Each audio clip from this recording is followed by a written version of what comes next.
Good evening. Welcome to Dharma Sukha Meditation Center.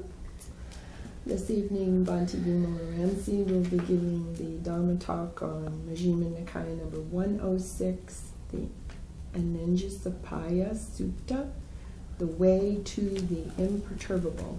And it is February the 3rd, 2011. I'll go over there and sit down.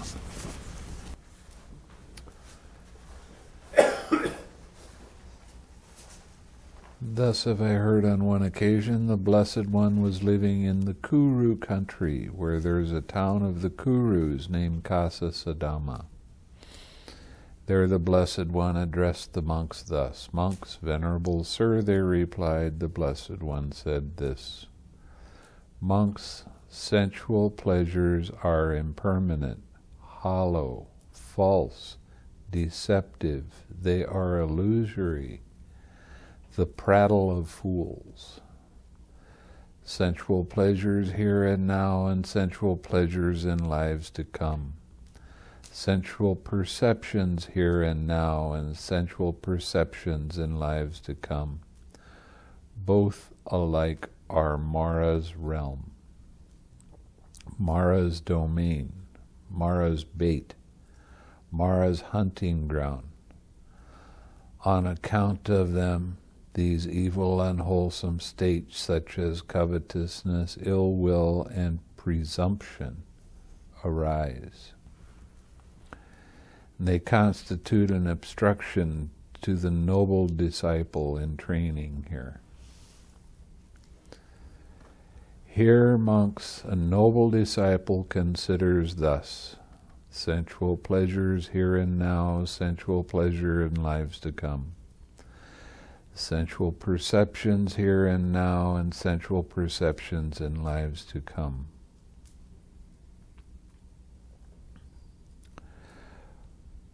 Both alike are Mara's realm, Mara's domain, Mara's bait, Mara's hunting ground, on account of these evil, unwholesome states, such as covetousness, ill will, and presumption arise, and they constitute an obstruction to a noble disciple in training here. Suppose I were to abide with a mind abundant, exalted, having transcended the world, and made a firm determination with mind. When I do so, there will be no more evil, unwholesome mental states such as covetousness, ill will, and presumption in me. And with the abandoning of them, my mind will be unlimited, immeasurable, and well developed. When he practices in this way, frequently abides thus, his mind acquires confidence in this base. Once there's full confidence, he either attains to the imperturbable now, or else he resolves upon it with wisdom. That's what you're starting to develop now. That's what all the insights are about. Seeing how things work rather than why they work is the path to wisdom.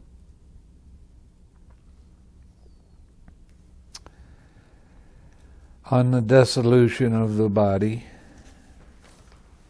after death, it is possible that the evolving consciousness may be passed on to a rebirth in the imperturbable. The imperturbable is the fourth jhāna, and all of the arupa jhanas.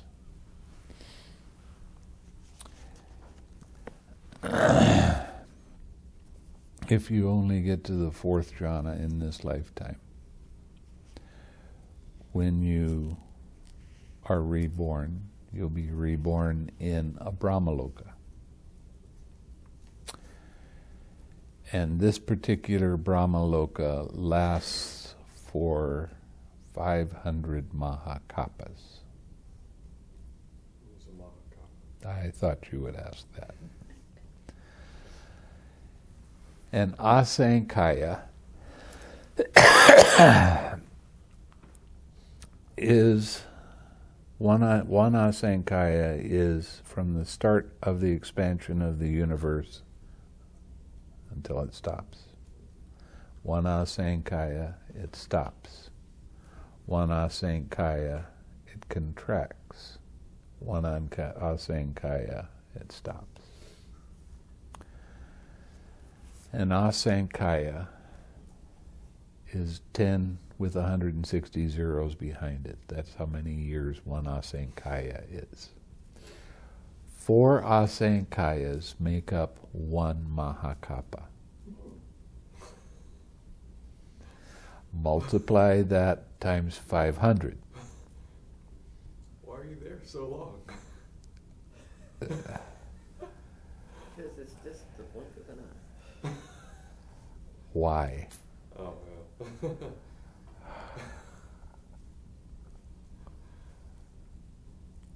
David figured out how far an Āneñjasappāya or a Mahakapa was. He measured 10 point? 12 point on his computer, 1 inch. And he multiplied it out so that a Mahakapa was... Yeah, I was trying to figure out, you haven't got to the 84,000 Mahakapas, Right. which is the highest jhāna, Arupa jhāna. And we're just trying to figure out how long 84,000 Mahakapas would be. In the zeros that are And there. how many zeros would go onto the one. And it turned out, I did some calculations, it was 60 miles of zeros.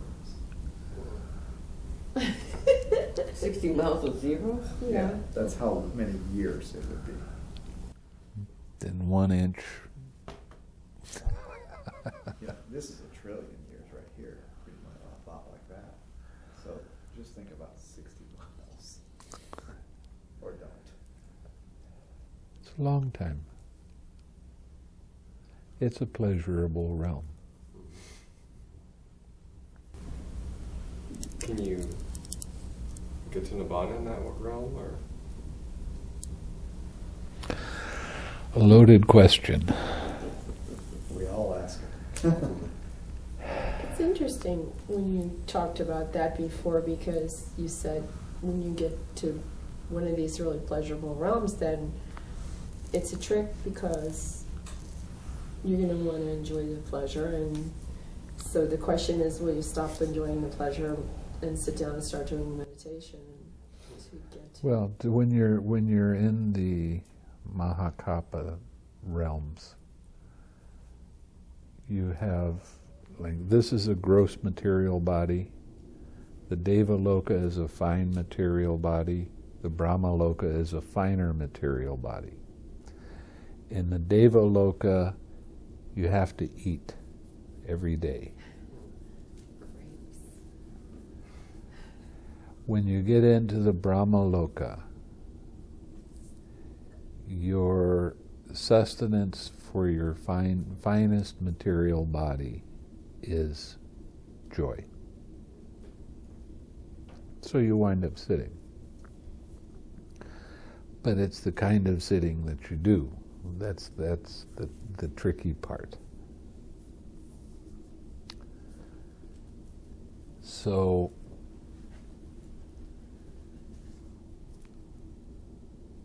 you can, if you attain even the first jhana, in this lifetime you have the potential to experience Nibbāna.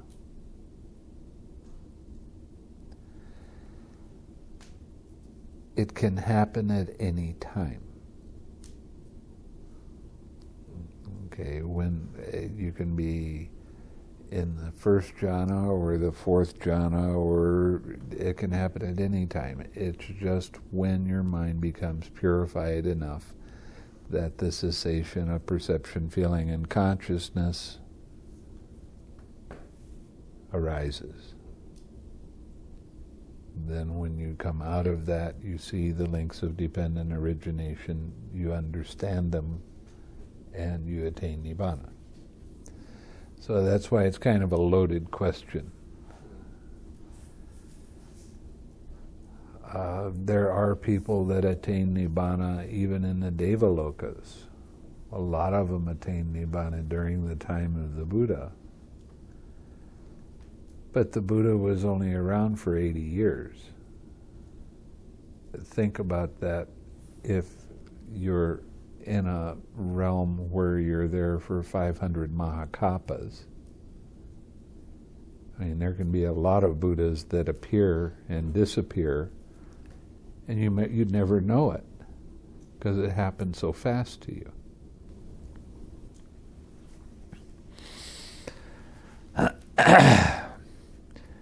This, monks, is declared to be the first way directed to the imperturbable. The imperturbable mind, one of the reasons that the Buddha praised the fourth jhāna so much. He said, now your mind is manageable, wieldy, malleable, all of these things. Because when you get to the fourth jhāna, you have this equanimity, and your sitting starts lasting for longer periods of time, and in that period of time, your mind isn't disturbed. Your mind just stays with it for longer and longer periods of time. And you don't get perturbed by any of the hindrances when your mindfulness is good. When your mindfulness slips, now you have a hindrance to work with, but you don't get upset by it. It's just, okay, then we have this to work with, because you have this equanimity in your mind. But when the hindrance arises, you're no longer in that jhāna, although you have the effect of the jhāna because of the equanimity, and the equanimity is gained through your understanding how things work. Okay? Again, monks, a noble disciple considers thus: there are sensual pleasures here and now, and sensual pleasures in lives to come. Sensual perceptions here and now, and sensual perceptions in lives to come. Whatever material form there is, all material form is the four great elements and the material derived from the four great elements. Everything is made up of the four elements. You know, the fire element, hot and cold. The water element, cohesion. The earth element, hardness and softness. And this is soft, this is hard. There's just different amounts of the earth element that makes that arise. And the air element is vibration and movement. When he practices in this way and frequently abides thus, his mind acquires confidence in this base. Once there's full confidence, he either attains to the imperturbable now, or else he resolves upon it with wisdom. Now, what I teach you to do is resolve upon it with wisdom, always. On the dissolution of the body after death, it is possible that the evolving consciousness may pass on to rebirth in the imperturbable. When you get reborn in the imperturbable, you don't have unwholesome thoughts arise. Your mindfulness is very sharp. Now, to give you an idea of what you're really doing here is you're focusing on your object of meditation, that's wholesome. You're smiling, that's wholesome. You're wishing somebody else well, that's wholesome. Okay. Now, Mahasi Sayadaw, in one of his commentaries, he said, if you can sit for a half an hour practicing loving-kindness meditation, it is equivalent in merit to you feeding 3,000 people a day.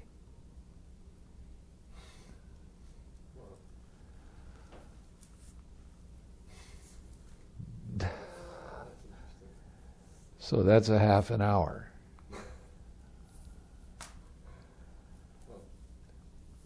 So what you're doing by practicing the meditation is you're gaining more and more good merit all the time. That's what helps purify your mind.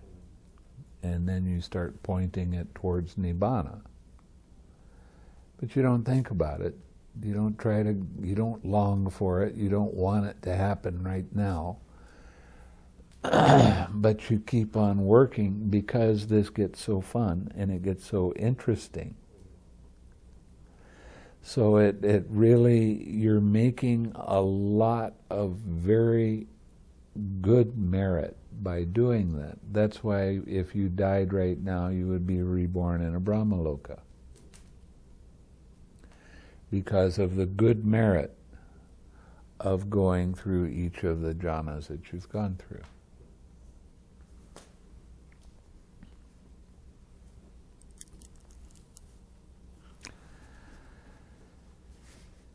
Again, monks, a noble disciple considers thus: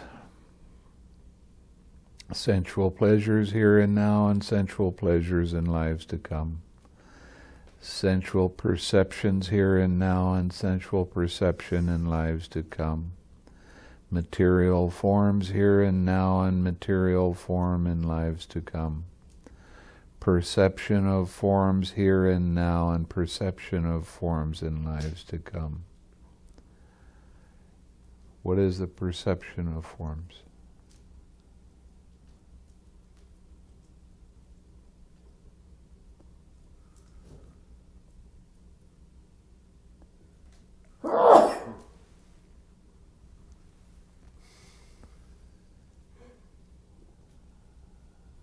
Naming.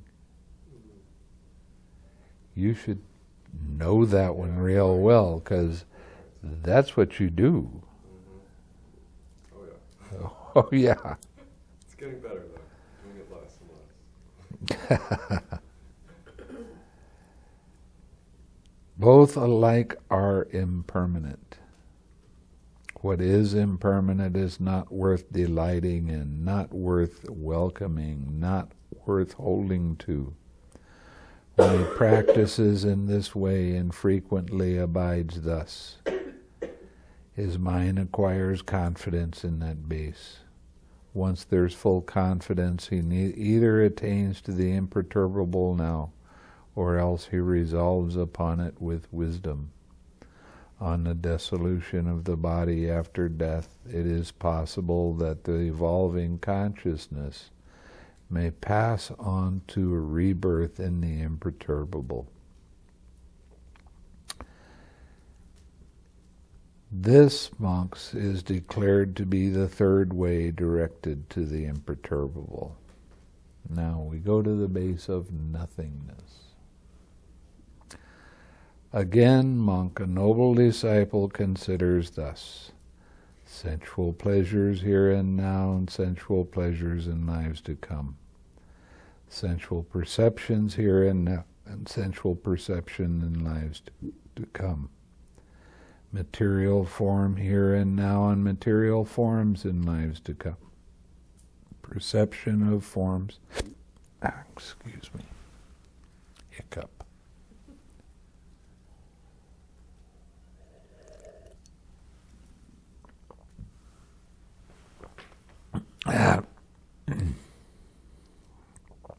Perception of forms here and now and perception of forms in lives to come. Perception of the imperturbable. All are perceptions. They're just concepts, they're a way of thinking. Where these perceptions cease without remainder, that is the peaceful. That is the sublime, namely the base of nothingness. When he practices in this way and frequently abides thus, his mind acquires confidence in the base. Once there's full confidence, he either attains to the base of nothingness now, or else he resolves upon it with wisdom. So you're still resolving upon it with wisdom, but your mind sits for longer and longer periods of time without disturbance. But what you have to really be careful of when you get into this realm is let me go back.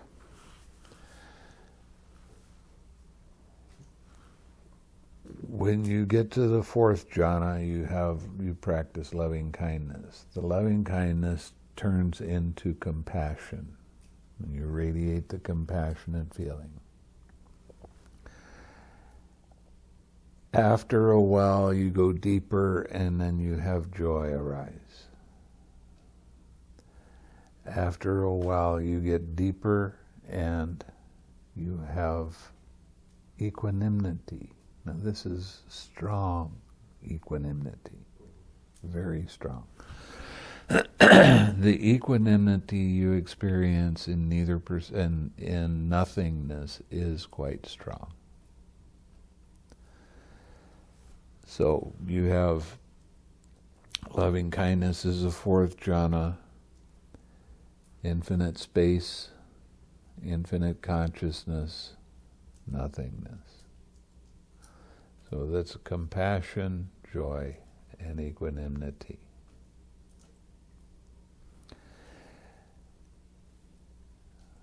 You really are going to be able to see more and more subtle, little, tiny things when you get into nothingness. You see very, very fine, and people come and there's one man on retreat, on the last day of the retreat, he got into nothingness, and he said, well, what's the sense in sitting here? So he changed his practice back to straight vipassana. And I told him he couldn't do that and stay there. So he played it at, supposedly he played it sitting in nothingness, but I know he wasn't doing that. He was practicing his straight vipassana. So at lunchtime I told him he had to leave. Can't be around. He was a vipassana teacher. So he thought he knew the answers, although I was reading the answers that the Buddha gave to him.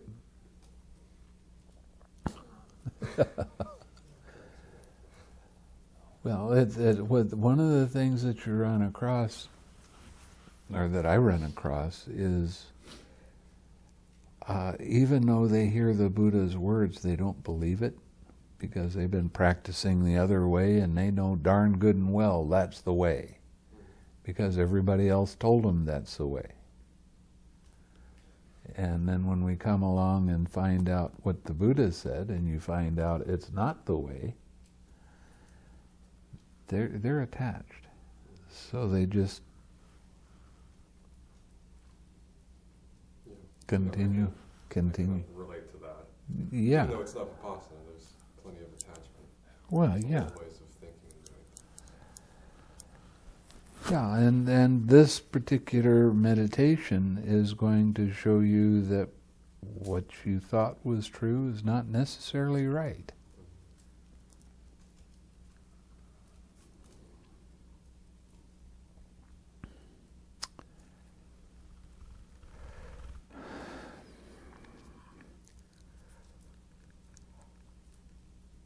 But you do get to very subtle states when you get into nothingness. There's all kinds of interesting things that happen even though your mind is not looking at anything outside of itself.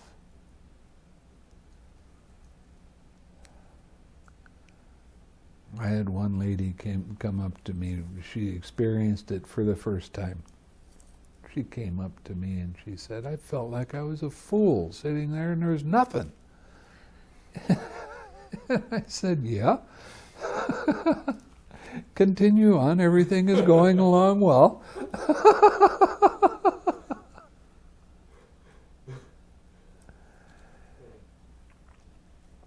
But you really get into a lot more subtle kinds of states, and you start to see slight changes, and you are those, and it gets to be quite it's probably the most interesting state of meditation to be in. It's really a lot of fun.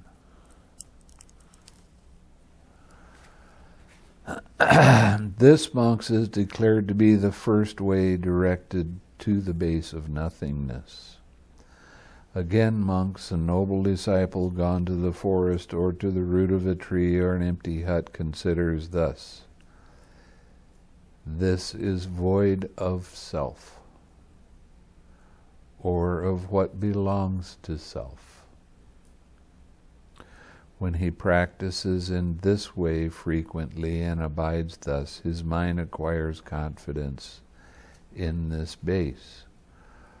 Once there is full confidence, he either attains to the base of nothingness now, or else he resolves upon it with wisdom.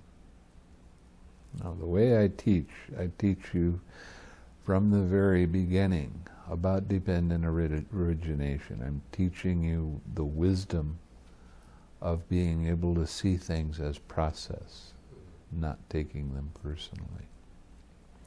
On the dissolution of the body after death, it is possible that the evolving consciousness may pass on to rebirth in the base of nothingness.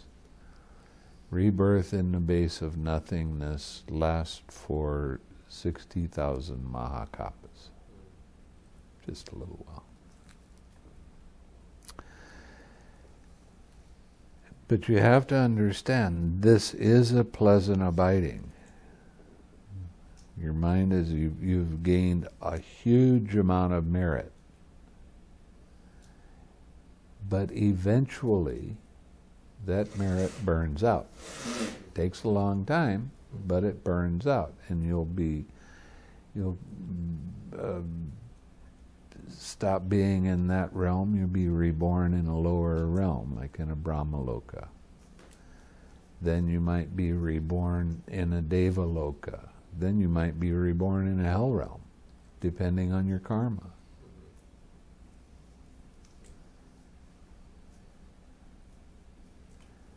So, or an animal realm.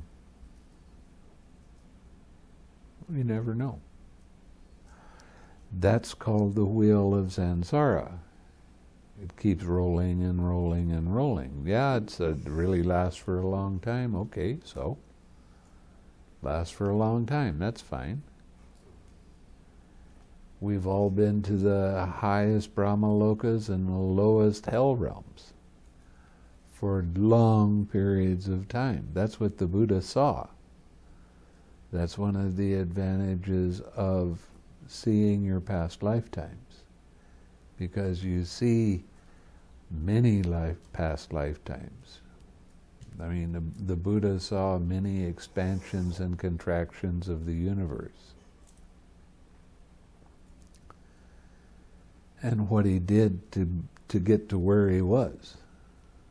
He saw all of those lifetimes that led up to that, which is a really long period of time. I mean, he was called an intelligent Buddha. It only took him 4 mahakapas and 100,000 lifetimes to become a Buddha.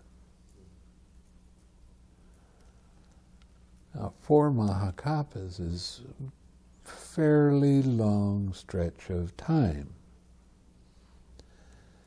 And the way you become a future Buddha, there's some things that you have to fulfill. Okay, you have to be reborn during a time of a Buddha. You have to have the potential to become an arahat. You have to be willing to give up your life for the Buddha. And you have to ask the Buddha to look into the future to see whether you're going to be a Buddha or not. Now, a lot of people in Buddhism right now are taking bodhisattva vows. Bodhisattva means future Buddha. And they are being misled. They are being told that you reject Nibbāna until all beings can become enlightened. Well, if the Buddha couldn't do it, then how are we supposed to do it? I mean, that just doesn't make sense. If he could do it, we wouldn't be here. So it's just, they made this up. And they get people to take it, giving them these flowery talks about what a bodhisattva is and how great it is to be a bodhisattva and how selfish people are that want to attain Nibbāna, which is what the Buddha taught. And it's like a whole other religion. yeah, they turned it into a religion by doing that. Now, when you take a bodhisattva vow, you stop yourself from being able to attain Nibbāna. That's what a bodhisattva vow is all about. So it actually works. Yeah, it's a strong vow. Now, I didn't ask you this before. Have you taken a bodhisattva vow? Not that I know of. At all. With all that Zen practice, they didn't force you to do a bodhisattva vow? Oh. Wow. They never brought it up. They didn't bring up much of anything. It was just lots of sitting. Were you sitting with monks or are you sitting with... One monk for like 3 or 4 months. He never asked me to do anything like that. Some of the Zen traditions, some of them are not as adamant about it. I mean, he didn't even talk about enlightenment or Nibbāna. He talked about it like, oh yeah, other Buddhists talk about this, but don't worry about all that. There's some merit in that. But what happens with people that have taken a bodhisattva vow, now in that tradition, there are no arahats. Because they've taken this vow. So they make up an idea of what they think a bodhisattva actually is. And they make up an idea of what they call an arahat. I met a guy that was a monk that was a Mahayana, and he said that he sat in the cessation of perception and feeling for 2 weeks.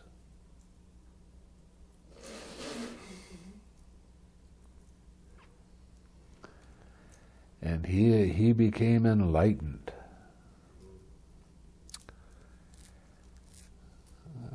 I had real problem with that because it doesn't agree with what it says in here.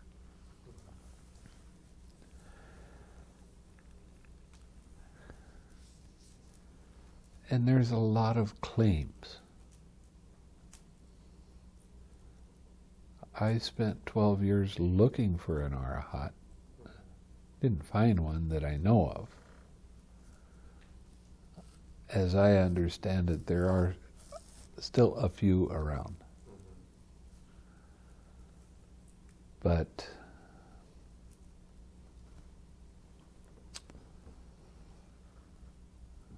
I just don't. I want to revive that tradition. Is what I want to do. I want to help you.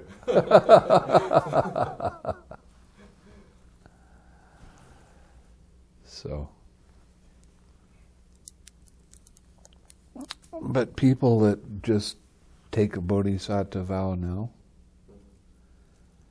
every lifetime that you're reborn, when you're a young teenager, you will have a dream about entering a Buddha image. And if you have a dream by entering one of his knees, that means you're just started out. And then if you have a dream that you enter where his navel is, then you've been around for a while. Or where his heart is. Or where his third eye is. You'll enter one of those things in a Buddha image. But what people don't realize is this is really a very difficult path. And it takes a very long time. And unless you have the assurance that you are going to attain Nibbāna, and you get that from being with the Buddha and him telling you, yes, that will happen. And you take the bodhisattva vow in front of him. Now you've already given up the chance to become an arahat. Now you have to go through all of these many myriad of lifetimes, learning your lesson, purifying yourself for a long time. But people that take a bodhisattva vow now, what happens is maybe in 5,000 or 10,000 or 20,000 lifetimes, they'll realize, God, this is hard. So they give up their bodhisattva vow. Now, are they going to be reborn during a time of a Buddha? That's a crapshoot. Who knows? So they can really be hurting themselves by taking a bodhisattva vow now. Although they love the flowery, I'm helping all beings to become enlightened. They love that. But there is a problem with that.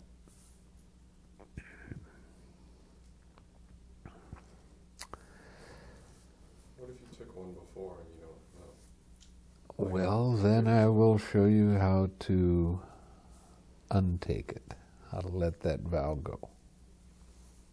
But it is a strong one. Don't kid yourself.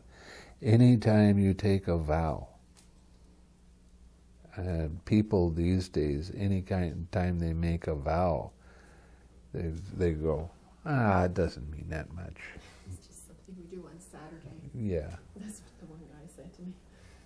We just follow the precepts on Saturday when we take the vow to keep them.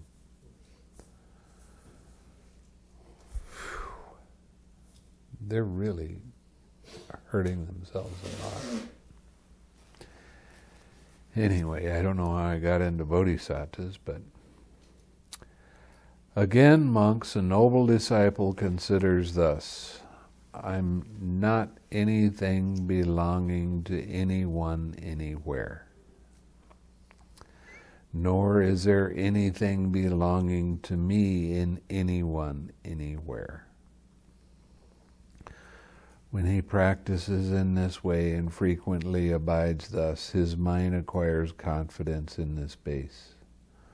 Once there's full confidence, he either attains to the base of nothingness now, or else he resolves upon it with wisdom. On the dissolution of the body after death, it is possible that the evolving consciousness may pass on to rebirth in the base of nothingness. This, monks, is declared to be the third way, directed to the base of nothingness. Now we get to the base of neither perception nor non-perception. first few times that you get into that, it's like sitting and being asleep and being aware at the same time. And when you come out of that, what the Buddha says to do is reflect on what happened while you were in that state.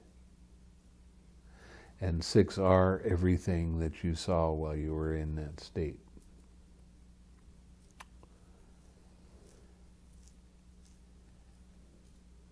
It gets real difficult to see whether mind is there or not, whether you perceive anything or not. And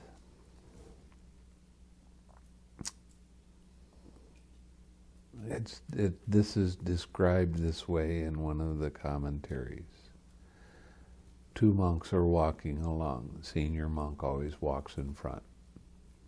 Junior monk walks behind. They're walking in the forest. And the junior monk stops, and there's a little stream, a little trickle. And the senior monk stops and turns back and said, "Why did you stop?" And the junior monk said, "I wanted to get something to drink. There's water here." And the senior monk said, "Oh, there's water. Then go get my towel. I'll take a bath." And the junior monk said, "There is water, but there's not enough. Not enough for that." So there is something that's there, but it's very, very fine, very hard to see until you start getting used to it. And at this time, you start seeing the links of dependent origination in very, very, very subtle states.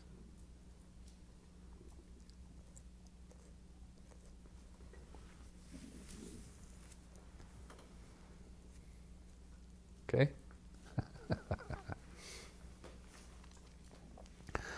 Again, monks, a noble disciple considers thus: sensual pleasures here and now and sensual pleasures in lives to come. Sensual perceptions here and now and sensual perceptions in lives to come. Material forms here and now and material form in lives to come. Perceptions of forms here and now and perceptions of forms in lives to come. Perceptions to the imperturbable and perceptions of the base of nothingness. All of these are perceptions. Where these perceptions cease without remainder, this is the peaceful. This is the sublime, namely the base of neither perception nor non-perception. When he practices in this way and frequently abides thus, his mind acquires confidence in this base.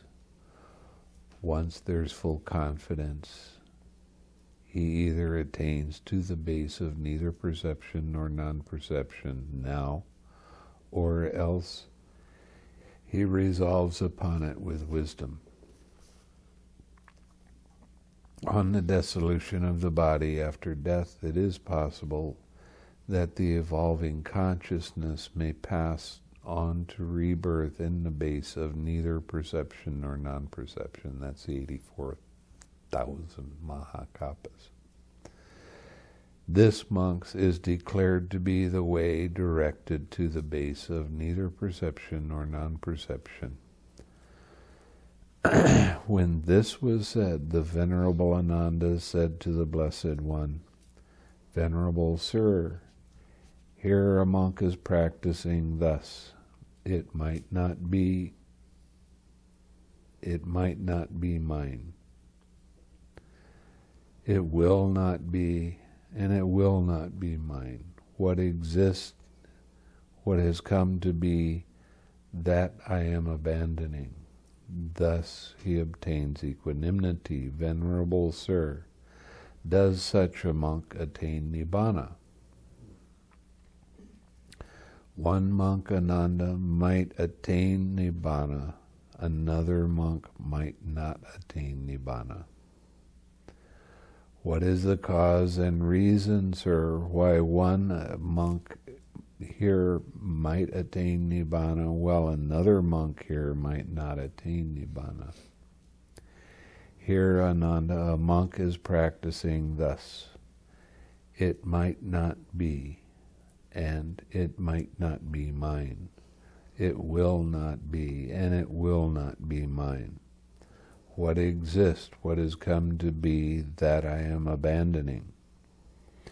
He thus obtains equanimity and delights in the equanimity and welcomes and remains holding to it. As he does so, his consciousness becomes dependent on it, and a slight craving and clinging to it. A monk with craving and clinging, Ananda, does not attain Nibbāna. But, Venerable Sir, when that monk craves and clings, what does he crave and cling to? To the base of neither perception nor non-perception. When that monk craves and clings, Venerable Sir, it seems he craves and clings the best object to crave and cling. When that monk craves and clings, Ananda, he craves and clings to the best object of craving and clinging. So if you've got to crave to something, cling to something, cling to that one. For this is the best object of clinging, namely the base of neither perception nor non-perception. Stops you from attaining Nibbāna, but if you want to be attached there. Here, Ananda, a monk is practicing thus. It might not be, and it might not be mine. It will not be, and it will not be mine. What exists, what has come to be, that I am abandoning. Thus he obtains equanimity. He does not delight in that equanimity, welcome, or remain holding to it. Since he does not do so, his consciousness does not become dependent on it, and does not crave and cling to it. A monk without craving and clinging, Ananda, attains Nibbāna. It is wonderful, Venerable Sir, it is marvelous. The Blessed One indeed has explained to us the crossing of the flood in dependence upon one support or another. But, Venerable Sir, what is noble liberation? Here, Ananda, a noble disciple considers thus: sensual pleasures here and now, and sensual pleasures in lives to come. Sensual perceptions here and now, and sensual perception in lives to come. Material forms here and now, and material forms in lives to come. Perception of forms here and now, and perception of forms in lives to come. Perceptions to the imperturbable, of the imperturbable. Perceptions of the base of nothingness, perception of the base of neither perception nor non-perception. That is identity as far as identity extends. This is the deathless, namely the liberation of mind through not craving and clinging. Thus, Ananda, I have taught the way directed to the imperturbable. I have taught the way directed to the base of nothingness. I have taught the way directed to the base of neither perception nor non-perception. I have taught the crossing of the flood, independence upon support, one support or another. I have taught noble liberation. What should be done for his disciples out of compassion by a teacher who seeks their welfare and has compassion for them. That I have done for you, Ananda. There are these roots of trees, these empty huts. Meditate, Ananda. Do not delay, or else you will regret it later. That is our instruction to you. That is what the Blessed One said. The Venerable Ananda was satisfied and delighted in the Blessed One's words. Why does he say our? Huh? Why does he say this is our instructions? The senior teachers and Oh, the Buddha's instruction to It's the Buddha's instruction. The Buddhas. mhm. the Buddhas. The many past Buddhas and Buddhas to come. That's our instruction.